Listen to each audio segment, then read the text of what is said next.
ഹരേ കൃഷ്ണ. ഇനി നമുക്ക് 7ാമത്തെ ശ്ലോകം നോക്കാം. ആർത്തിവ്യക്തപ്രാക്തനജ്ഞാനഭക്തിശുണ്ടോക്ഷിപ്തൈ പുണ്ടരീകൈ സമർച്ചൻ പൂർവാഭ്യസ്തം നിർവിശേഷാത്മനിഷ്ഠം സ്തോത്രശ്രേഷ്ഠം സോൻവഗാദീത് പരാത്മൻ. ഇവിടെ ഇപ്പോൾ ഭഗവാനിങ്കലേക്ക് മനസ്സിനെ ചേർക്കുവാൻ കാലമായിരിക്കുന്നു. അങ്ങനെയുള്ള ആ ഗജേന്ദ്രന്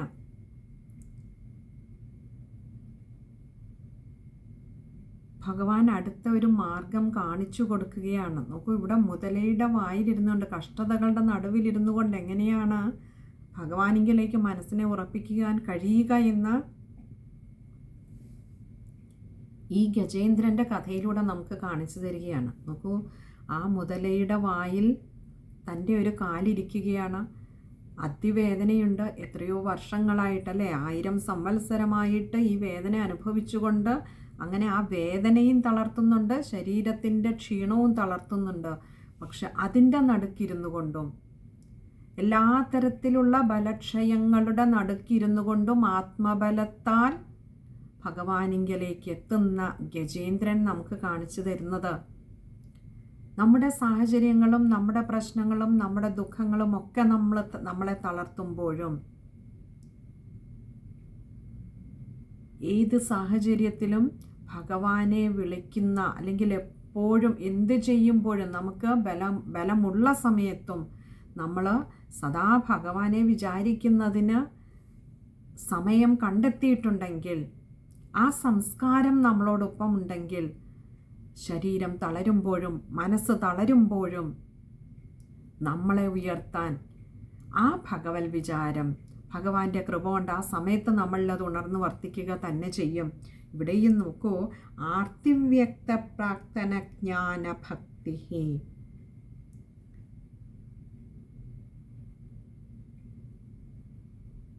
ആർത്തി വ്യക്ത, ആർത്തി എന്ന് പറഞ്ഞാൽ ദുഃഖം. ആ ദുഃഖം അങ്ങനെ വല്ലാതെ ഘനീഭവിച്ച് നിൽക്കുകയാണ് ഇപ്പോൾ. എല്ലാ തരത്തിലും ശരീരം ക്ഷീണിച്ചിരിക്കുന്നു, കാലിൻ്റെ വേദന, മുതലയുടെ വായിലിരിക്കുന്ന തൻ്റെ കാലിൽ മുതലയുടെ ആ കടിമൂലമുള്ള വേദന, അത് ശരീരത്തിനെ വല്ലാതെ തളർത്തി. തൻ്റെ ബലം കൊണ്ട് താൻ എല്ലാം നേടുമെന്ന് കരുതിയ, തന്നെ ആർക്കും തോൽപ്പിക്കാനാവില്ലെന്ന് കരുതിയിരുന്ന ആ ഗജേന്ദ്രന്, തൻ്റെ കൂടെയുള്ളവരൊക്കെ തനിക്ക് രക്ഷയ്ക്കുണ്ടാവുമെന്ന് കരുതിയിരുന്ന ആ ഗജേന്ദ്രന് ഇന്ന് അതൊക്കെ നിസ്സഹായരാണ്, അതൊക്കെ നിഷ്പ്രഭമായി പോയി എന്ന് കാണുന്ന സമയത്ത് തൻ്റെ മനസ്സും തന്നെ തളർത്തി തുടങ്ങിയപ്പോൾ, ഈ ദുഃഖം തന്നെ വല്ലാതെ കീഴടക്കി എന്ന് മനസ്സിലായപ്പോൾ, വ്യക്തപ്രാക്തന ജ്ഞാന ഭക്തി, വ്യക്തമായി എന്ത്, പ്രാക്തന ജ്ഞാനഭക്തി, തൻ്റെ പൂർവജന്മത്തിൽ താൻ ആർജിച്ച,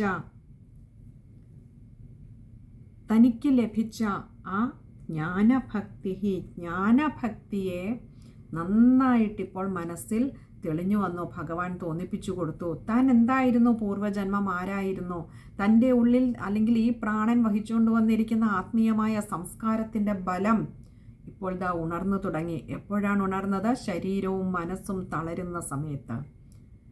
നമുക്കും ദുഃഖങ്ങൾ വന്ന് നമ്മളെ എന്തെങ്കിലുമൊക്കെ സങ്കടങ്ങൾ ശരീരത്തിനെയോ മനസ്സിനെയൊക്കെ തളർത്തുന്ന സമയത്താണ് ഈശ്വരൻ നമ്മുടെ ഉള്ളിൽ ശക്തിയായി പൊങ്ങി വരുന്നത്, നമുക്ക് ബലമായി കൈപിടിച്ചുയർത്തുന്നത്.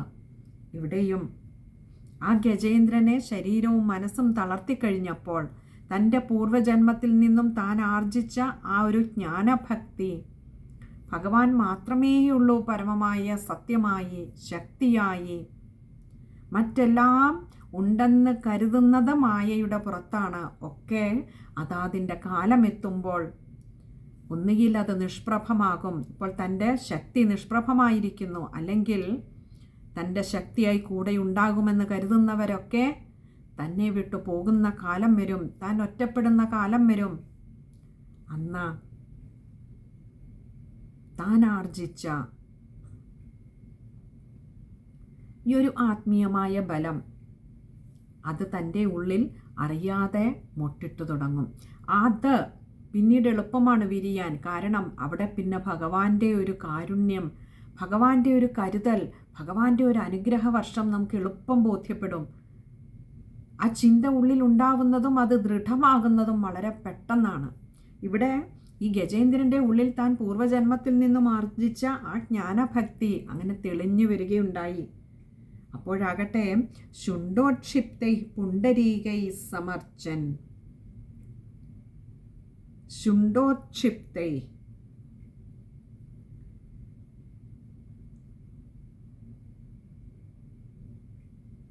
തൻ്റെ ആ ഒരു തുമ്പിക്കൈ കൊണ്ട് തൻ്റെ കാല് ചലിപ്പിക്കാൻ കഴിയില്ല. പക്ഷെ താൻ ഇപ്പോൾ നിൽക്കുന്നത് താമരപ്പൊയ്കയിലാണ്. അതുകൊണ്ട് തന്നെ ആ തുമ്പിക്കൈ നീട്ടിയിട്ട്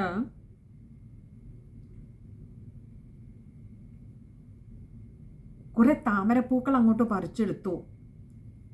പൂർവ്വജന്മത്തിൽ താൻ എത്ര അർച്ചന ചെയ്തതാണ് ആ ഭഗവാന്, താൻ എത്ര സ്തോത്രങ്ങൾ പാടിയതാണ് ആ ഭഗവാന്, അതൊക്കെ ഇപ്പോൾ ഓർമ്മ വന്നിരിക്കുന്നു.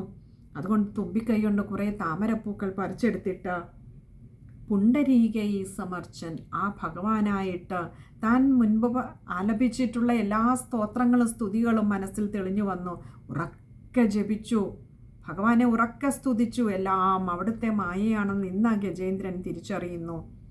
തന്നെ ഇവിടെ ഈ ഒരു നിലയിൽ കൊണ്ടെത്തിച്ചതും ഭഗവാന്റെ ഒരു ലീലയാണ് എന്നറിയുന്നു. ആ താമരപ്പൂവ് പറിച്ചെടുത്ത് തുമ്പിക്കരം മുകളിലേക്ക് ഉയർത്തി ഭഗവാന്റെ പാതാരവിന്ദങ്ങളിൽ സമർപ്പിച്ചുകൊണ്ട് താൻ നിത്യവും ചൊല്ലിക്കൊണ്ടിരുന്ന, താൻ നിത്യവും ആലപിച്ചുകൊണ്ടിരുന്ന, താൻ നിത്യവും ഭഗവാൻ അർച്ചന ചെയ്യുമ്പോൾ സ്തുതിച്ചുകൊണ്ടിരുന്ന സ്തുതികളും സ്തോത്രങ്ങളും ഒക്കെ ഉറക്കെ ഉറക്കെ ഉറക്കെ ആലപിച്ചു. ഭഗവാനെ, നീ എനിക്ക് കാണിച്ചു തന്നുവല്ലോ, അവിടുന്ന് മാത്രമാണ് എനിക്ക് ശക്തിയായിട്ടുള്ളതെന്ന്, അവിടുന്നാണ് ഈ പ്രപഞ്ചത്തിൻ്റെ തന്നെ ശക്തിയെന്ന്. അജ്ഞാന അന്ധകാരം കൊണ്ടെല്ലാം മറന്ന് ഞാൻ എൻ്റെയും എൻ്റെ കൂടെയുള്ളവയുടെയും ഒക്കെ ബലത്തിൽ വല്ലാതെ ഭ്രമിച്ചു പോയല്ലോ ഭഗവാനെ, മാപ്പാക്കണമേ. വീണ്ടും ഈ മായാവലയത്തിൽ പെടുത്താതെ ഭഗവാനെ, ഈ മുതലയുടെ വായിലിരിക്കുമ്പോഴും അവിടുത്തെ ഈ പൂക്കൾ കൊണ്ട് അർച്ചന ചെയ്ത് സ്തുതിക്കുവാൻ ഈ ഉള്ളവന് സൽബുദ്ധി തോന്നിപ്പിച്ചു തരണമേ. അവിടുന്ന് ഈ പൂക്കൾ സ്വീകരിക്കണമേ, ഈ അർച്ചനാ പുഷ്പങ്ങൾ എന്ന പ്രാർത്ഥനയോടുകൂടി ഭഗവാന്റെ പാതാരവിന്ദങ്ങളെ മനസ്സിൽ സങ്കല്പിച്ചുകൊണ്ട് ആ തുമ്പിക്കരം ഉയർത്തി ആ പുഷ്പങ്ങൾ അങ്ങോട്ട് അർച്ചിച്ചു. ഭഗവാന് സമർച്ചൻ, അർച്ചന ചെയ്തു, അങ്ങോട്ട് അർച്ചിച്ചു ഭഗവാനെ. പൂർവാഭ്യസ്തം നിർവിശേഷാത്മനിഷ്ഠം, പൂർവാഭ്യസ്തം മുൻപ്, പൂർവം എന്ന് പറഞ്ഞാൽ മുൻപ് അഥവാ മുൻ ജന്മത്തിൽ, അഭ്യസ്തം താൻ അഭ്യസിച്ചിരിക്കുന്ന, താൻ ചെയ്ത് നിത്യവും ചെയ്ത് തൻ്റെ നിത്യകർമ്മമായി താൻ ചെയ്തിരുന്ന ഈ അർച്ചന നിർവിശേഷാത്മനിഷ്ഠം, ആ നിർഗുണ പരബ്രഹ്മമായിട്ടുള്ള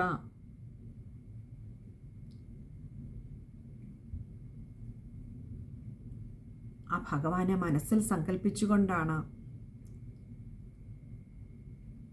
ജഗദീശ്വരനെ മനസ്സിൽ ധ്യാനിച്ചുകൊണ്ടാണ്, ആ പൊന്നു തൃച്ചേവടികളെ മനസ്സിൽ കണ്ടുകൊണ്ടാണ് ഈ പൂക്കളൊക്കെ അർച്ചിച്ചത്. പൂക്കൾ അർച്ചിക്കുമ്പോൾ സ്തോത്രശ്രേഷ്ഠം സോൻവഗാദീത് പരാത്മൻ, സ്തോത്രശ്രേഷ്ഠം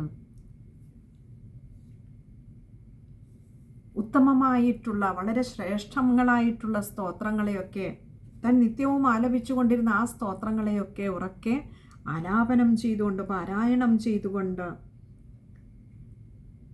സോൻവഗാദീത്, സഹ അൻവഗാദീതാണ് സോൻവഗാദീത്. സഹ എന്ന് പറഞ്ഞാൽ അവൻ, അതായത് ഈ ഗജേന്ദ്രൻ, അൻവഗാദീത് ഈ സ്തോത്രങ്ങളെയൊക്കെ ഉരുവിട്ടുകൊണ്ടാണ് ഈ പുഷ്പങ്ങൾ ഓരോന്നും ഭഗവാന്റെ പാതാരവിന്ദങ്ങളിൽ അർച്ചിച്ചത്. പരാത്മൻ, അല്ലയോ ഗുരുവായൂരപ്പ, അവിടുത്തെ ഒരു കൃപ, അവിടുത്തെ ഒരു കാരുണ്യം,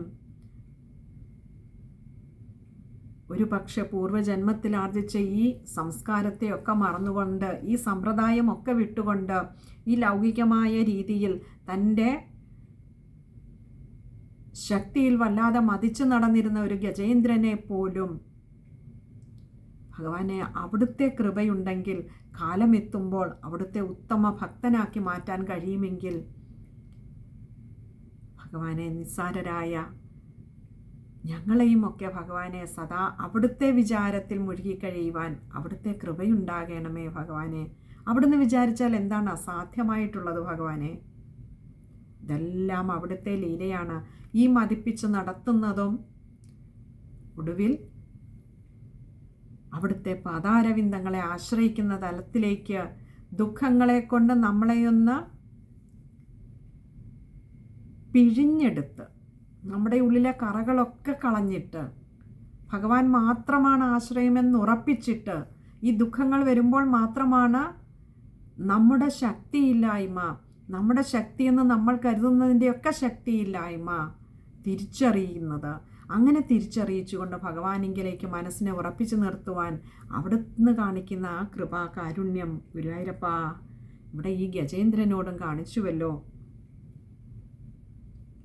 ഇനി നമുക്ക് ശ്ലോകം ഒന്നുകൂടി നോക്കാം. ആർത്തിവ്യക്ത പ്രാക്തന ജ്ഞാന ഭക്തിശുണ്ടോക്ഷിപ്തൈ പുണ്ടരീകൈ സമർച്ചൻ പൂർവാഭ്യസ്തം നിർവിശേഷാത്മനിഷ്ഠം സ്തോത്രശ്രേഷ്ഠം സോൻവഗാദീത് പരാത്മൻ. കുറച്ച് അധികം സമസ്തപദങ്ങൾ ഉള്ള ഒരു ശ്ലോകമാണ്. ഇവിടെ ആർത്തിവ്യക്ത പ്രാക്തന ജ്ഞാന ഭക്തിശുണ്ടോക്ഷിപ്തൈ അവിടം വരെയും ചേർത്ത് വായിക്കേണ്ടതാണ്. തുടക്കക്കാർക്ക് അങ്ങനെ വായിക്കാൻ പറ്റുന്നില്ല എന്നിരിക്കട്ടെ എങ്കിൽ ആർത്തിവ്യക്ത പ്രാക്തന ജ്ഞാനഭക്തി, അവിടെ ഒരു വിസർഗം കൊടുത്ത് പകുതി ഹകാരത്തിൽ വായിച്ച് നിർത്തിയിട്ട് ശുണ്ടോക്ഷിപ്തൈ എന്ന് വായിക്കാം. അതല്ല, ചേർത്ത് വായിക്കുന്നവർക്ക് വേണ്ടി പറയട്ടെ, അവിടെ ശുണ്ടോക്ഷിപ്തൈ എന്ന് വരുന്നിടത്ത് അവിടെ ഷാ കൂട്ടക്ഷരമാണ്. അപ്പോൾ അത് ചേർത്താണ് വായിക്കുന്നതെങ്കിൽ, അങ്ങനെയെങ്കിൽ ഷാ കട്ടിയിൽ വായിക്കുക.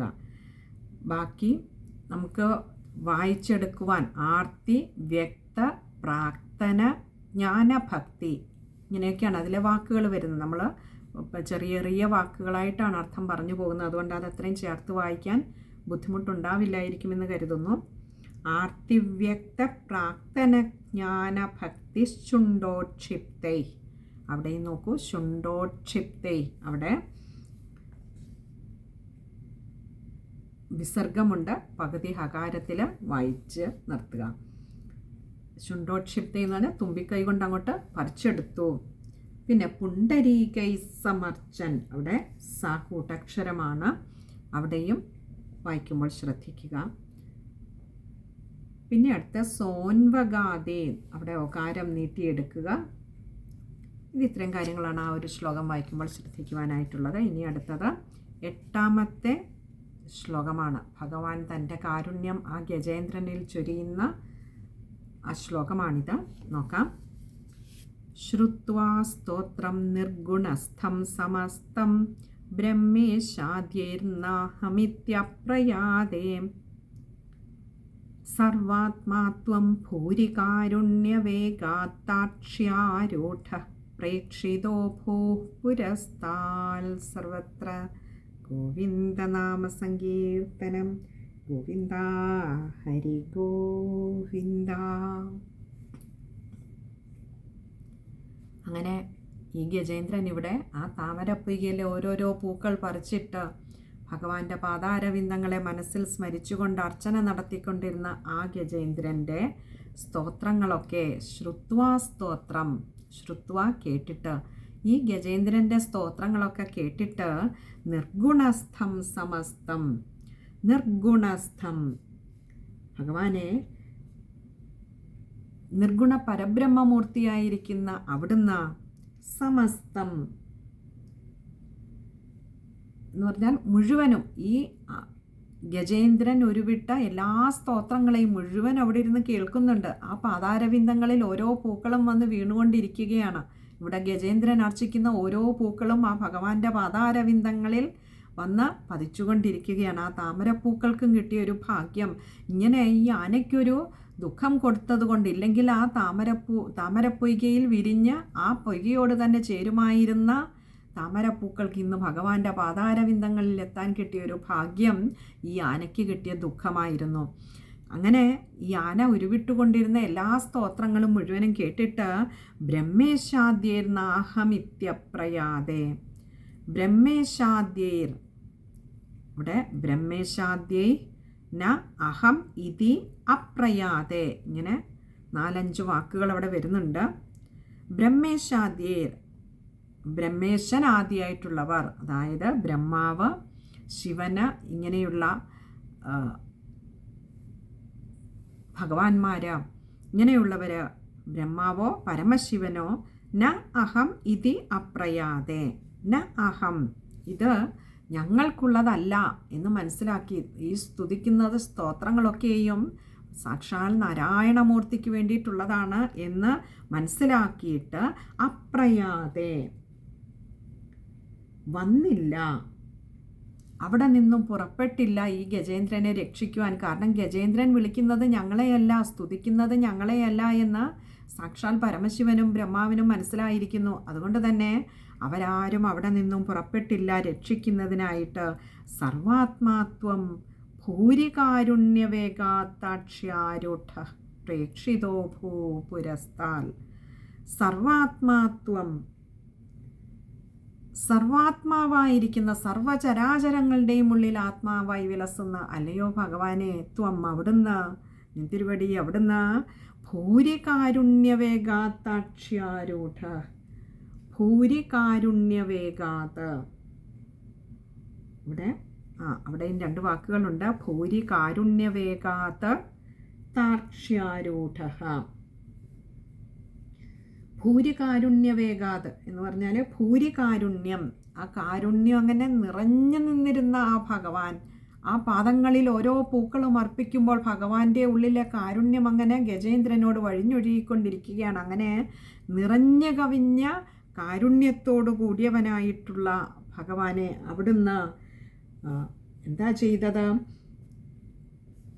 താക്ഷ്യാരൂഢ, താക്ഷ്യൻ എന്ന് പറഞ്ഞാൽ ഗരുഡൻ, താക്ഷ്യാരൂഢ, ഗരുഡൻ്റെ പുറത്ത് കയറിയിരുന്ന, പ്രേക്ഷിതോ ഭൂ പുരസ്താത്, പ്രേക്ഷിത അഭൂത്, ഇങ്ങനെ 2 വാക്കുകൾ ചേരുന്ന ഇവിടെ അഭൂഹു എന്നും എടുക്കാം, അവിടെ വിസർഗമായതുകൊണ്ട്. പ്രേക്ഷിത, പ്രത്യക്ഷനായി, അഭൂഹ് എന്ന് പറഞ്ഞാൽ ഭവിച്ചു, അങ്ങനെ പ്രത്യക്ഷനായി ഭവിച്ചു. എവിടെ? പുരസ്താത്, ആ ഗജേന്ദ്രൻ്റെ മുൻപിൽ അവിടുന്ന് പ്രത്യക്ഷനായി. നോക്കൂ, ആനയായിരുന്നാൽ എന്ത്, ഭഗവാനെ സേവ ചെയ്താൽ ഭഗവാൻ കൺമുൻപിൽ പ്രത്യക്ഷപ്പെടുക തന്നെ ചെയ്യും. തന്നെയുമല്ല, ദുഃഖത്തിൻ്റെ ആഴക്കടലിൽ പതിക്കുമ്പോൾ അപ്പോൾ മാത്രമാണ് മനസ്സിനൊരു ഉറപ്പ് കിട്ടുന്നത്. മനസ്സിനെ ഭഗവാനിലേക്ക് ഇത്രയും ചേർത്ത് വയ്ക്കാൻ കഴിയുക, ആ ദൃഢത ഒരു പക്ഷേ സന്തോഷത്തിലിരിക്കുമ്പോൾ നമുക്ക് കിട്ടില്ല. അപ്പോൾ ആ ദുഃഖത്തിൻ്റെ നടുവിലിരുന്നു കൊണ്ട് ഭഗവാനെ ഉറക്ക വിളിക്കുവാൻ കഴിഞ്ഞാൽ ഭഗവാൻ മുൻപിൽ പ്രത്യക്ഷപ്പെടും. ഏതു ഭാവത്തിലാണോ നമ്മളൊക്കെ ഭഗവാനെ സ്മരിക്കുന്നത്, ആ ഭാവത്തിൽ തന്നെ ഭഗവാൻ പ്രത്യക്ഷപ്പെടും. ഇവിടെ ഗജേന്ദ്രൻ ആ മുൻപ് ഇന്ദ്രദ്യുമ്നൻ എന്ന പാണ്ഡ്യരാജാവായി ഇരുന്ന സമയത്ത് ഗരുഡാരൂഢനായിട്ടുള്ള ആ സാക്ഷാൽ മഹാവിഷ്ണു ഭഗവാനെ ആയിരുന്നു പ്രാർത്ഥിച്ചു കൊണ്ടിരുന്നത്. അതുകൊണ്ട് തന്നെ ആ സംസ്കാരത്തിൻ്റെ ഒരു ഉയർത്തെഴുന്നേൽപ്പാണ് ഈ ദുഃഖക്കടലിൽ നിൽക്കുമ്പോൾ ഗജേന്ദ്രൻ ഉണ്ടായത്. അതുകൊണ്ട് ധ്യാനിച്ചതും സ്തുതിച്ചതും സ്തോത്രങ്ങൾ ചൊല്ലിയതും ആ ഗരുഡാരൂഢനായിട്ടുള്ള മഹാവിഷ്ണു ഭഗവാനായതുകൊണ്ട് തന്നെ അത് തിരിച്ചറിഞ്ഞ പരമശിവനും ബ്രഹ്മാവും പുറപ്പെട്ടില്ല അവിടെ നിന്നും ഗജേന്ദ്രനെ രക്ഷിക്കാൻ. പക്ഷേ ഓരോ താമരപ്പൂവും തൻ്റെ കാലുകളിൽ അലങ്കാരമായി പതിക്കുമ്പോൾ ആ ഭഗവാന്റെ ഉള്ളിൽ നിറഞ്ഞൊഴുകിയ ആ കാരുണ്യം കൊണ്ട് ഭഗവാൻ എളുപ്പം ആ ഗരുഡൻ്റെ പുറത്തേറി ഗജേന്ദ്രൻ്റെ മുൻപിൽ പ്രത്യക്ഷപ്പെട്ടു. സർവത്ര ഗോവിന്ദനാമ സങ്കീർത്തനം. ഗോവിന്ദ ഹരി ഗോവിന്ദ.